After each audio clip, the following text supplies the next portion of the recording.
puisque l'on vient de définir un arrangement à P éléments d'un ensemble à N éléments, on va s'intéresser ici à un arrangement particulier qui est l'arrangement à N éléments d'un ensemble à N éléments, et on a dit que ça s'appelait une permutation. Alors, une permutation d'un ensemble, si je prends En, un ensemble fini, encore une fois avec x1, x2, etc., xn, donc n éléments, je veux dire qu'une permutation de En, c'est un arrangement à n éléments de voilà, c'est-à-dire tout changement d'ordre des éléments de En. C'est-à-dire que là, j'ai x1, x2, etc. jusqu'à xn.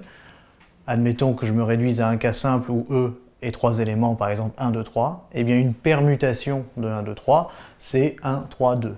C'est aussi 3, 1, 2, par exemple. On peut faire ce qu'on veut, mais c'est simplement, je fais une n-liste d'éléments distincts d'un ensemble ayant n éléments, c'est-à-dire que je suis obligé de faire, en gros, une liste où je rechange l'ordre des éléments de l'ensemble de départ. Voilà. Alors, tout comme on a fait avec les p-listes et les arrangements, on va maintenant se demander combien de permutations est-ce que je peux avoir d'un ensemble ayant n éléments. Et si j'appelle En un ensemble fini dont le cardinal est n, eh bien il y a n factoriel permutations des éléments de E. Application directe, je reprends encore une fois E est égal à 1, 2, 3. Eh bien cardinal de E égale 3. Et donc il y a 3 factoriels permutations qui vaut 6 permutations. Voilà.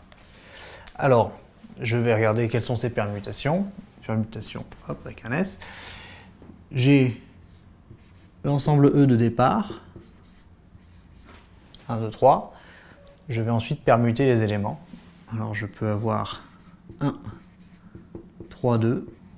Ensuite, je peux avoir 2, 1, 3 et 2, 3, 1. Puis 3, 1, 2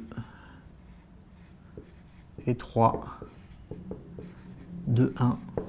Ce qui me fait bien 6 permutations, c'est-à-dire qu'à partir d'un ensemble avec 3 éléments, j'ai fait une 3 liste d'éléments distincts, ce qui revenait tout simplement à changer l'ordre des éléments de E pour écrire mes listes. Et je vois ici que j'en ai bien 6.